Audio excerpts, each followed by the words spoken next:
Nouvelle réglementation cette année sur le championnat du monde d'endurance.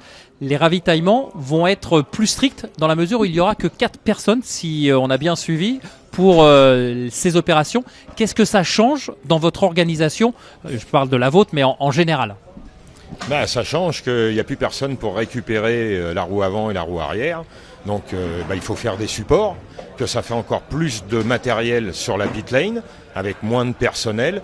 Et pour moi, c'est une hérésie complète, parce que là, il y a vraiment un caractère dangereux.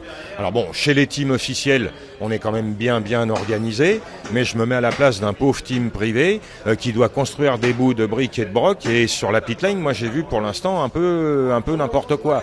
Des pneus posés, empilés pour jeter la roue dedans, etc. Pour moi, c'est absolument pas ça qu'il fallait faire, et c'est surtout pas ce qu'on avait demandé. Puisqu'on a eu une discussion à Oschersleben, donc avant qu'ils appliquent une nouvelle réglementation. Ce que l'on avait demandé à l'époque avec Dominique Mélian et Christophe Guyot, c'était une précision de la règle écrite dans notre règlement. Le règlement stipulait à l'époque que seuls 4 mécaniciens clairement identifiés pouvaient toucher à la moto. Mais clairement identifiés par quoi? C'était pas écrit. Donc on a demandé clairement identifié par le port des brassards officiels.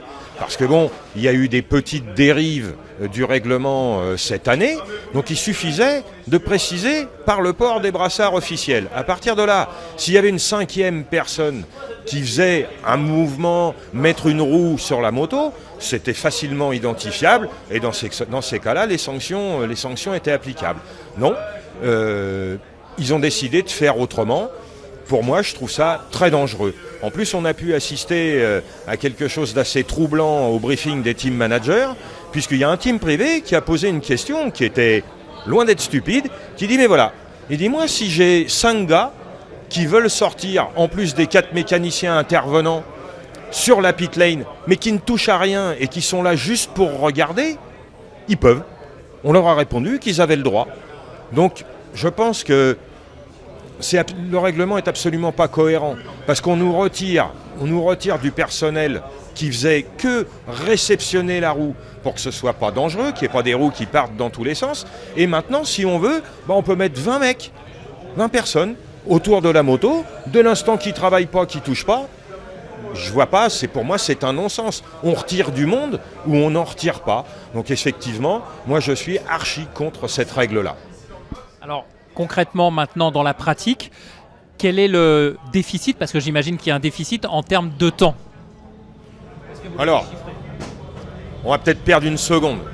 On ne perdra pas plus. Moi, ce n'est pas par rapport à la perte de temps, puisque tout le monde va perdre du temps.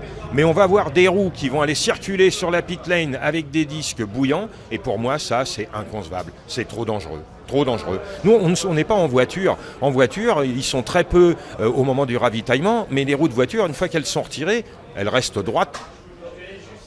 Elles ne se couchent pas sur le côté. Et nous, une roue de moto, elle ne tient pas droite. Il y a des disques de frein, etc. Pour moi, c'est dangereux. Concrètement, vous avez déjà travaillé, j'imagine, à la répétition de ces arrêts ravitaillement. Est-ce que ça a changé la façon de travailler des personnes qui étaient habituées à faire certaines tâches? Oui, bien sûr, puisque maintenant, comme ils n'ont plus personne pour récupérer la roue derrière, la roue, il faut la poser à nouveau dans un support avant de récupérer l'autre. Mais bon, ça va quand même malgré tout relativement très vite.